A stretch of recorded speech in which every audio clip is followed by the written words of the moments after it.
I like Rey. I think she's fun. I think Daisy Ridley is fantastic in the role, and she carries The Force Awakens entirely on her shoulders. I think it's good, actually, that she beats Kylo Ren in a sword fight with no prior training, and by no stretch of the imagination is Rey a Mary Sue. Are they gone? Okay, great. I would hope that with a few years and some retrospection we could have an actual conversation about this, but I know better. Rey, somehow, is one of the most controversial characters in all of Star Wars. This is a universe where a man murders children and gets cosmically forgiven for it, and where a scruffy nerf herder does a bit of sexual assault on a princess, but no! Lady, powerful, how dare! I'm getting all of this out of the way right at the start because I want to have an actual adult conversation about this, and for the rest of the video I'm going to completely ignore this line of questioning and focus on Rey, her actual character arc, and the actual problems with it. I don't care that Rey is inherently good at flying a starship, using a lightsaber, is exceptionally powerful with the Force. I don't give a fuck about arguing any of these points. No, let's talk about the Rey Skywalker problem. It's not exactly a secret that the modern Star Wars films were constructed without a plan and ended up a controversial mess. Not that that's particularly surprising for Star Wars, but nonetheless, the three films that make up the sequel trilogy are an inconsistent bunch to say the least. They're less a trilogy and more three completely different films having a fight with one another. The Force Awakens is a soft reboot of A New Hope that delivers a standard action movie flick with some modern humour. The Last Jedi is a big budget art house film about the folly of nostalgia and dealing with failure. And then The Rise of Skywalker is a hot mess. Trying to pull a coherent theme from this trilogy is difficult because it really doesn't have one. A lot of the thematic and narrative plans of J.J. Abrams in The Force Awakens were shifted in The Last Jedi, and then a lot of the thematic and narrative plans from that movie were course corrected for The Rise of Skywalker. We can easily contrast with the other trilogies to show you what I mean. The original trilogy is a pretty straightforward hero's journey and coming-of-age story for our hero Luke Skywalker. The prequels are a slightly more complicated story about the tragic fall of a hero and more broadly about the rise of fascism. The sequel trilogy is about, there's no delicate way to put this. It's about nothing. Yes, the individual movies are about things. The Last Jedi especially has a lot of interesting things to say, but as a collective, as a trilogy, there is no cohesive story. The only thing that's truly consistent between the films is the characters, and that's consistent in the fact that they appear in all of the films, and not that they have consistency between films. Nevertheless, they are, for the most part, good. Kylo Ren, Finn, Poe, Rey, Rose, BB-8, these are good characters which I hope will in time outlast these movies. For now, let's limit our scope. Let's explore Rey's journey through these three films. Rey's journey in The Force Awakens is all about self-discovery and letting go of the past. She starts the movie stuck on Jakku. Not stuck physically, but mentally. She can't leave because she's clinging desperately onto the idea that one day her parents are coming back to save her, and she feels that she has to be there when they do. Her belief that they'll come back is obviously flawed, and as an audience we can see that, but we can also understand why she wants to believe it so badly. It's a pretty cruel and hard thing to accept that your parents abandoned you in a scrap-filled desert under the protection of a horrible ogre man played by, Simon Pegg, really? Over the course of the movie, she realises two very important things. One, her parents aren't coming back and she has to move on. And two, she's special. She's no ordinary junker from a backwater. She's a Jedi, or at least she has the potential to become one, and a very powerful one at that. A darkness has spread across the galaxy, and she is the light that will counter it. By the end of the movie, she understands this, but that leads right into the next question. Why her? In The Last Jedi, Rey moves from a journey of self-discovery to one of self-acceptance. She knows she's a Jedi, she knows she has to fight, she has to save the universe. She has some sort of destiny with Kylo Ren, but she doesn't know why. What makes her special? What makes her qualified to fight this battle? Her nemesis, Kylo Ren, is in fact Ben Solo, the son of galactic heroes, the grandson of Darth Vader, a descendant of the legacy of heroes from all of the Star Wars universe. Who is Rey Rey compare to that legacy? Because obviously she has to be someone, and that must mean her parents were someone important. Is she the secret daughter of Luke Skywalker? Maybe a hidden granddaughter of Obi-Wan Kenobi? Maybe, somehow, she's actually Ben's sister. Clearly she has to fit into this family drama somehow. This idea gives her some strength, some feeling of purpose, which is why it has to be ripped away, because deep down, she knows it isn't true. Sam. They were nobody. They were filthy junk traders who sold you off for drinking money. The truth is, she has no legacy. She has no secret special parent that justifies her place in the story. And that's okay. Once she accepts that, she can move forward. Who is she? She's Rey, and legacy or not, she's a part of this story, and she can still save her friends, she can still be powerful, she can still fight. Then, in Rise of Skywalker, we undo all of that character growth. Actually, she's still really sad that she's not part of a Special Force family, but it's okay, because in this movie we learn that the reason she's so powerful is because she is the secret grandchild of the Emperor. Yay! If that seems like it totally retcons the clip I just showed you 30 seconds ago, don't worry, Ben's got us covered. They sold you to protect you. Could we just take a second to imagine that exchange? Oh, honey, our daughter's being hunted by the Sith. What should we do? Good question, my beloved wife. We must hide her, but as you know, I am a failed clone of Darth Sidious, and as such I cannot do anything good without also doing something evil, so I have reached a compromise. What are you talking about, dear husband? I propose we hide our daughter on Jakku. I know a man there who will give us a good price for her. You're going to sell her. Shouldn't we take her to the New Republic or something? Silence! Daddy needs his drink. Anyway, then she kills an evil clone of dear old Grandpa, smooches Ben Solo, and takes on the name Skywalker, because actually tying yourself to the legacy of old heroes instead of forging your own path rules, actually. Who are you? I'm Rey. Rey who? Rey Skywalker. Yes, The Rise of Skywalker is bad. I'm not exactly breaking new ground here. It's bad for many, many reasons beyond Rey's personal character arc. But as the main character of the trilogy, I do think it's important. But why does it matter? I mean, abandoning your main character's arc should be bad for obvious reasons, I would hope. But beyond that, why does it matter so much to me? Why do I care so much? And it's because this decision has ramifications way beyond the movie itself. Rey not being tied to an existing legacy character wasn't just important for her personal character arc and growth. It was important. Full stop. Think back, if you can, to 2017. I know it feels like a million years ago, but it definitely happened and we were all there. The speculation going into The Last Jedi was immense. Theories of all sorts were running rampant, and one of the most talked about was, who is Rey? Theories got pretty wild, which is one of the many reasons The Last Jedi is so controversial. Its pointed refusal to give these questions satisfactorily conspiratorial answers. I personally think Rey being a nobody is the most satisfactory answer they could have given. Really imagine the scene where Kylo Ren has to pause for 5 minutes and explain. So, there was an important Jedi called Obi-Wan Kenobi, and 70 years ago he had a secret relationship with the Duchess of Mandalore. She had a secret love child named Corky, who she pretended was her nephew. This Corky then met a woman who had you, who then decided to sell you to Simon Pegg for drinking money. And all of that for Rey to be like, oh, okay, that's cool, I guess. I'm just gonna head out now and save my friends.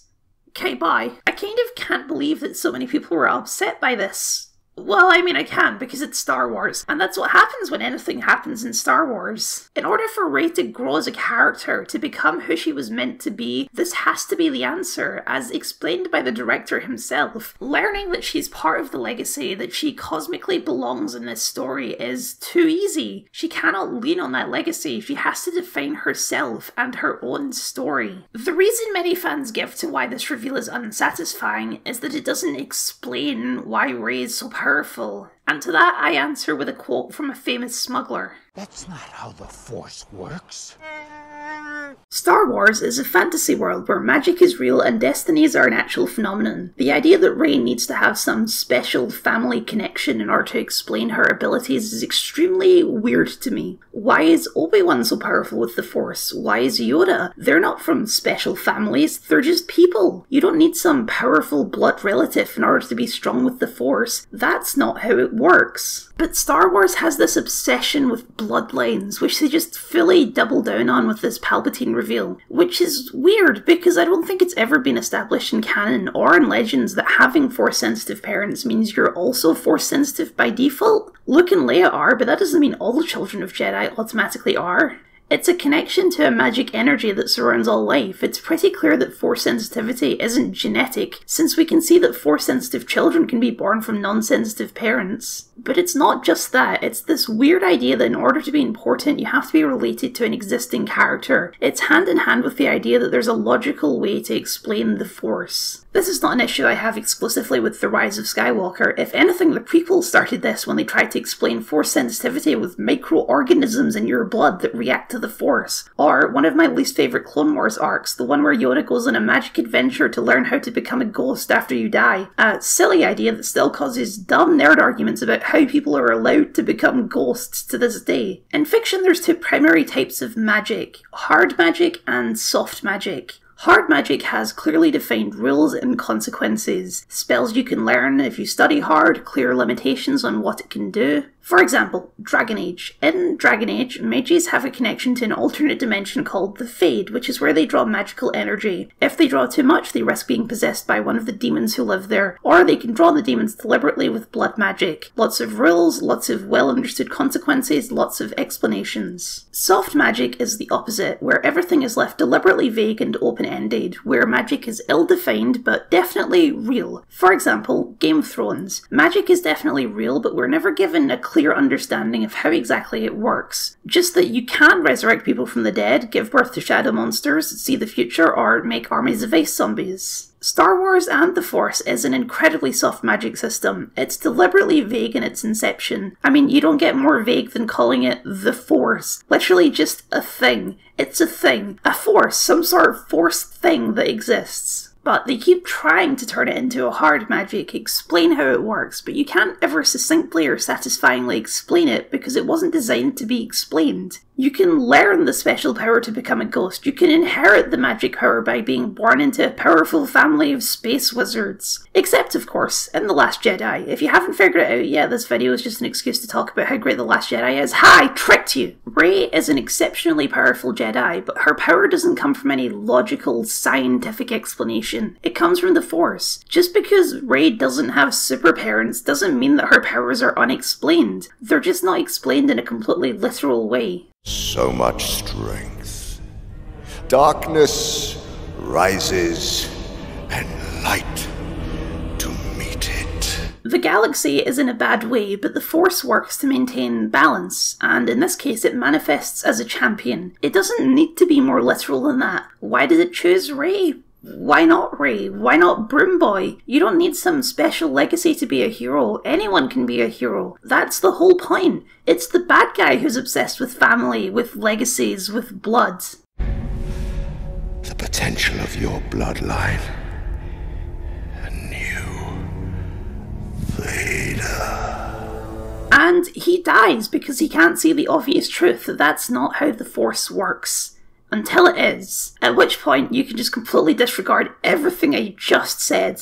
I've been thinking about The Rise of Skywalker a lot recently because Star Wars is in a weird time. We've got all of these new shows coming out and people seem to love them a lot. I loved them a lot at first as well. I loved The Mandalorian especially because it felt new and fresh and not tied to existing things. But as these shows keep coming out and more, they keep harkening back to old things. There's just this poisonous nostalgia, and it makes me wonder if Disney learned anything from this movie. For all the points I've made so far, there is a reason this video is called The Rey Skywalker Problem, and not The Rey Palpatine Problem. For all the silliness of making Rey a Palpatine and circling us all the way back round to the power of good breeding, at the very least you could still, if you really try, wrangle out the message of anybody can be a hero, even if that person is the secret daughter of the clone of an evil clone, because this reveal doesn't actually have much to do with her arc at all. She's not about to suddenly turn evil just because her grandpa is evil. It's a retcon that only serves to satisfy the idea that Force power needs some blood-related explanation. It doesn't change her arc. Don't get me wrong, it weakens it a lot, but just like my stupid hypothetical about her being a Kenobi, Kylo Ren tells her she's a Palpatine and it doesn't change her motivations or arc in any way because it's irrelevant to her current situation.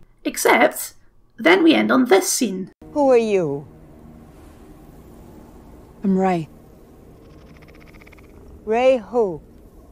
Rey Skywalker. I know it's become a meme, and for good reason, but this scene, the final scene of the Skywalker saga, is so symbolic of the current approach to Star Wars. Like, yes, in-universe this is just a ridiculous scene and a ridiculous idea. Why is she burying the lightsabers on Tatooine? Or at all? Why is she taking the name Skywalker, the name of some guy she knew for like a week? Rey who? Rey none of your fucking business, you nosy old crone. It's this more than anything else that breaks her arc. Even with the Palpatine nonsense, she could still come to an arc of self-acceptance. But this is just... I don't even know what. It's literally the opposite of forging your own story. It's attaching yourself explicitly to someone else's story because you like it better. Maybe something found family? But the Skywalkers are not her found family. Her found family is Finn and Poe and Chewbacca and Rose, surely. All of the Skywalkers are dead now. But okay, obviously this decision has nothing to do with Rey herself or any kind of cohesive story they were trying to tell. So why is it here? Because it kind of seems like the writers are saying that Rey has no value if she isn't directly tied to one of the legacy characters of old.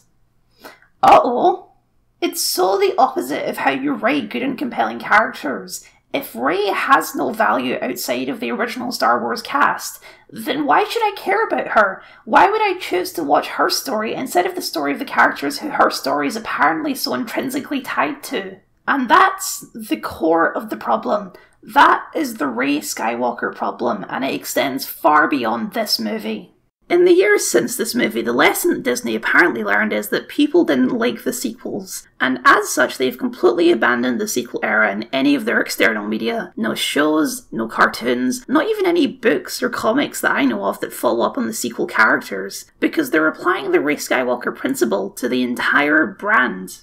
Swap out Skywalker for the original trilogy. Everything Star Wars has done for the last 5 years has been original trilogy adjacent. The Mandalorian, The Bad Batch, The Book of Boba Fett, Ahsoka, Andor, even Obi-Wan, which despite having a prequel actor is heavily original trilogy influenced aesthetically. The exception of course being High Republic, which you should go read because it's very good. If Star Wars is going to survive for the long haul, then it seems obvious to me that they can't just abandon the sequel trilogy. Yes, they were an unplanned mess with an incredibly unsatisfying finale and none of the main characters had satisfying arcs. So fix it! The sequel era post-war is the ultimate playground to do whatever you want with these characters, an opportunity to expand Star Wars in ways it never has before, to actually give these characters satisfying arcs and satisfying stories. As long as Star Wars is obsessed with the original movies, obsessed with Skywalkers, it's stuck. They can make good things in this era, but they'll never make something truly great until they move forward.